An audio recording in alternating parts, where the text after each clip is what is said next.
కౌశిక్‌ని arrest చేసి తీసుకువెళ్తూ ఉంటే, ఇప్పుడు ఎలా జగదాత్రి అని సురేష్ బాధపడుతూ ఉంటాడు. ఒక్కసారి స్టేషన్‌కి తీసుకువెళ్ళి ఎఫ్ఐఆర్ ఫైల్ చేస్తే మనమేమీ చేయలేము. కేదార్, నువ్వు కాస్త చూసుకో, నేను సాధు నాయక్ సార్‌కి ఫోన్ చేసి వివరం చెప్తాను అని ధాత్రి వెంటనే సాధు నాయక్ సార్‌కి ఫోన్ చేసి జరిగిన విషయం మొత్తం చెప్పటంతో, నేను చూసుకుంటానని సాధు నాయక్ చెప్తాడు. ఇక ఎక్కండి కౌశిక్ గారు అని ఇన్స్‌పెక్టర్ చెప్తూ ఉంటే, కేదార్ నేను చెప్పేశాను అని ధాత్రి మెల్లగా చెప్తూ ఉంటుంది. అప్పుడే ఇన్స్‌పెక్టర్‌కి ఫోన్ కాల్ రావటంతో, జై హింద్, చెప్పండి సార్ అని మాట్లాడుతూ ఉంటాడు. నీకేం చేస్తున్నావో అర్థమవుతుందా? జుమ్కా ఆవిడదే అన్న గ్యారంటీ లేదు కదా! డీఎన్ఏ రిపోర్ట్ వచ్చిన తర్వాత నువ్వు అన్ని రూల్స్ ఫాలో అవుతూ ఆవిడ్ని అరెస్ట్ చెయ్యి. అంతేకానీ ఇప్పుడు అరెస్ట్ చేశావంటే నేను చూస్తూ ఊరుకోను. నువ్వు ప్రతి ఒక్కటి కూడా నాకు రిపోర్ట్ చేస్తూ ఉండాలి అని వార్నింగ్ ఇవ్వటంతో, అలాగే సార్ అని ఇప్పుడు సాధు నాయక్ సార్ ఫోన్ చేశారు. మిమ్మల్ని అరెస్ట్ చేయటం లేదు అని పోలీసులు వెళ్ళిపోతారు. అమ్మ కౌశికి, నిన్ను అరెస్ట్ అయితే చేయలేదు. చాలా సంతోషంగా ఉంది అని సుధాకర్ అంటే, కానీ సాధు నాయక్ గారికి ఫోన్ చేసింది ఎవరు అని కౌశికి అంటుంది. నేనే ఫోన్ చేశాను వదినా అని ధాత్రి చెప్తుంది.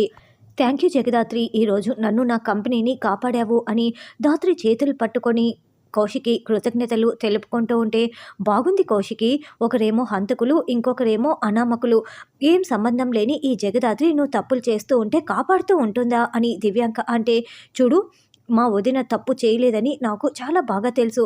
కానీ నువ్వే ఇదంతా చేసావని మాత్రం నాకు ఏదైనా క్లూ దొరకాలి. అసలు అనవసరంగా ఇండియా వచ్చానని నువ్వు బాధపడేలా నేను చేస్తాను అని ధాత్రి వార్నింగ్ ఇస్తుంది. తనతో మనకేంటమ్మా మాటలు, రా వెళ్దాం అని సుధాకర్ అంటాడు. ఏంటి దివ్యాంక ఇలా జరిగింది అని నిషి అడుగుతూ ఉంటే, ఇలా జరుగుతుందని మనం ముందే ఎక్స్పెక్ట్ చేశాం కదా, కానీ కౌశికి తప్పకుండా జైలుకి వెళ్తుంది. ముందు నేను చెప్పిన పని నువ్వు చేయి అని దివ్యాంక చెప్పడంతో, అలాగేనని నిషి వెళ్తుంది. అప్పుడే సురేష్ దివ్యాంక దగ్గరికి వస్తాడు. ఏంటి సురేష్, నువ్వు కూడా కౌశికిని నమ్ముతున్నావా అని దివ్యాంక అంటే, కౌశికి ఏ తప్పు చేయదు, న్యాయం కోసమే అన్నీ చేస్తూ ఉంటుంది.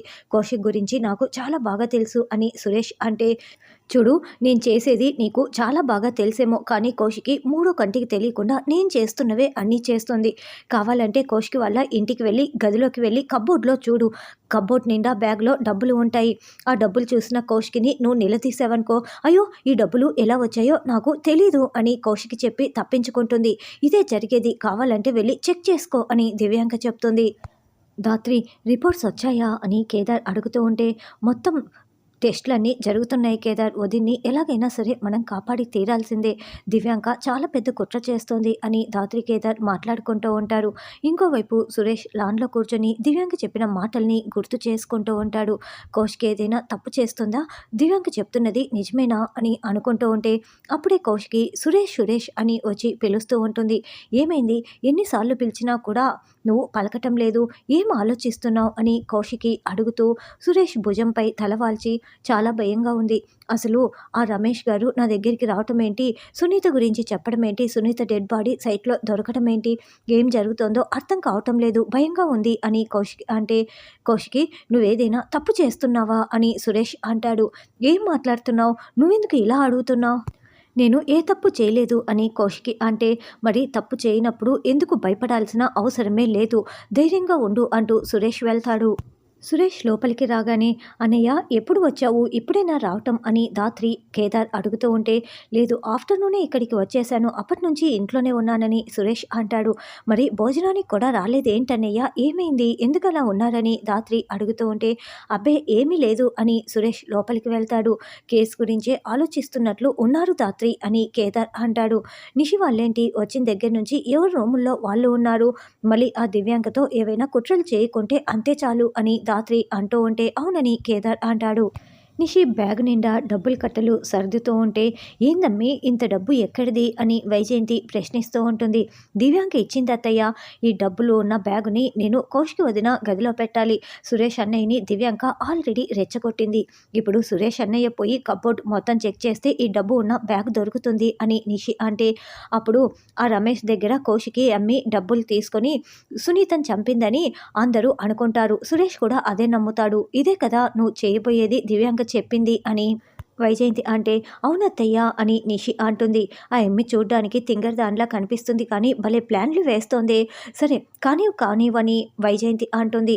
సరే అత్తయ్య, హాల్లో ఎవరో ఉన్నారేమో చూడండి, నేను ఈ డబ్బులు తీసుకువెళ్ళి కబోర్డ్లో పెట్టాలి కదా అని నిషి అంటే, ఆ జగదాత్రి కేదార్లు కిచెన్లో ఉన్నారు, ఇంకెవరూ లేరు అని వైజయంతి చెప్పడంతో నిషి మెల్లగా ఆ బ్యాగును తీసుకొని కోష్కి గదిలోకి వెళ్ళి కబోర్డ్లో దాచిపెట్టి మెల్లగా ఏమీ తెలియనట్లు బయటికి వచ్చేస్తుంది. అమ్మ కోష్కి, ఎందుకు ఇంతలా బాధపడుతున్నావు? నేనైనా తప్పు చేస్తానేమో కానీ నా కూతురు ఎప్పటికీ తప్పు చేయదు. మనం మీడియాలో ఉన్నాము, ఇలాంటివి ఎప్పుడూ జరుగుతూ ఉంటాయి, ఎక్కువగా ఆలోచించకు, ఏం జరిగినా నేను నీకు అడ్డుగా ఉంటాను అని సుధాకర్ ధైర్యం చెప్తాడు. తెల్లవారిన తర్వాత కూడా సురేష్ ఇంకా ఆ డబ్బు గురించి ఆలోచిస్తూ ఉంటాడు. కోషికి నిజంగానే తప్పు చేసి ఆ డబ్బులు తీసుకుందా? దివ్యాంగ చెప్పింది నిజమేనా? అసలు నేను చెక్ చేయాల్సిందేనా అని అనుకుంటూ ఉంటే ధాత్రి ఇదంతా గమనించుకొని కేదార్ దగ్గరికి వెళ్ళి, అన్నయ్య నిన్నటి నుంచి ఏదో ఆలోచిస్తూనే ఉన్నాడు, మనం అడిగి తెలుసుకుందాం పద అని చెప్తూ ఉంటే, అవును పద ధాత్రి అని కేదార్ అంటాడు. అమ్మి, ఆ సురేషు ఇంకా డబ్బులు చెక్ చేయలేదేంటి, ఏమైంది అని వైజయంతి అడుగుతూ ఉంటే, అత్తయ్య, ఏదో ఒక విధంగా అన్నయ్య ఆ డబ్బుల్ని చెక్ చేస్తాడు అని నిషి అంటుంది. ఆ అబ్బి నిన్నటి నుంచి ఆలోచించడమే కానీ ఏమీ చేయటం లేదు, మనమే రెచ్చగొడదాం పదా అని వైజయంతి అంటుంది. నా వల్ల కావటం లేదు, వెళ్ళి చెక్ చేస్తాను అని సురేష్ గదిలోకి వెళ్ళి వెతుకుతూ ఉంటే, అదిగో మన చేతులకి మట్టెంటకుండా ఆ అబ్బే చెక్ చేయటానికి గదిలోకి వెళ్తున్నాడు, పద చూద్దాం అని నిషి వైజయంతి ఇద్దరు కోష్కి గదిలోకి తొంగి చూస్తూ ఉంటే సురేష్ అక్కడ కబోర్డ్లన్నీ మొత్తం వెతుకుతూ ఉంటాడు. అన్నయ్య ఇందాక ఇక్కడే నిల్చుని ఉన్నాడే, ఇప్పుడు లేడేంటి, లోపలికి వెళ్ళాడేమో చూద్దామని ధాత్రి కేదార్ లోపలికి వచ్చి, ఇక్కడేం చేస్తున్నారు, కోష్కి వదిన గదిలోకి ఏం తొంగి చూస్తున్నారు అని ధాత్రి వాళ్ళని నిలదీస్తూ ఉంటుంది. ఏం లేదు, మేము ఊరికే నిల్చొని ఉన్నాము, మేమే తప్పు చేయలేదు అని వైజయంతి అంటే, మీరు ఆగండి అత్తయ్య, ఏంటే మా ఇంట్లో మేము ఇష్టం వచ్చిన దగ్గర నిలబడి ఉంటాము, నీకెందుకే, ముందు ఇక్కడి నుంచి వెళ్తారా లేదా అని నిషి అరుస్తూ ఉంటుంది.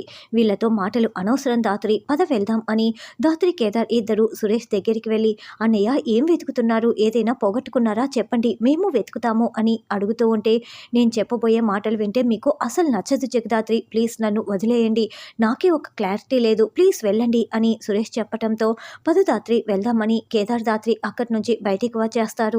అప్పుడే దివ్యాంక దగ్గర నుంచి ఫోన్ కాల్ వస్తుంది. అక్కడ మొత్తం గొడవ జరుగుతోందా అని అడుగుతూ ఉంటే, కాసేపట్లో మంట రాజుకుంటుంది అని నిషి చెప్తుంది. అయితే అదంతా నాకు వీడియో తీసి రికార్డింగ్ పంపు అని దివ్యాంక అంటే, అలాగేనని నిషి అంటుంది. అదిగో వదిన వస్తోంది, మామయ్య గారితో మాట్లాడదు, టైమింగ్ చాలా బాగుంది అని నిషి చాలా సంతోషపడుతూ ఉంటుంది. అసలు ఏం వెతుకుతున్నారో చెప్పండి అన్నయ్య, మీరు చేస్తున్నది మాత్రం చాలా పెద్ద తప్పు, ఇలా వెతకటం అసలు మంచిది కాదు అని ధాత్రి అంటే, చూడండి నేను వెతకటం కరెక్టే, కోష్కి డబ్బు దాచిందేమోనని డౌట్ వచ్చి వెతుకుతున్నాను, రమేష్ దగ్గర తీసుకున్న డబ్బు అని సురేష్ చెప్తుంటే, అప్పుడే కోష్కి వచ్చి మొత్తం వింటూ ఉంటుంది. కౌశికిని గమనించుకోకుండా వీళ్ళు మాట్లాడుకుంటూ ఉంటారు.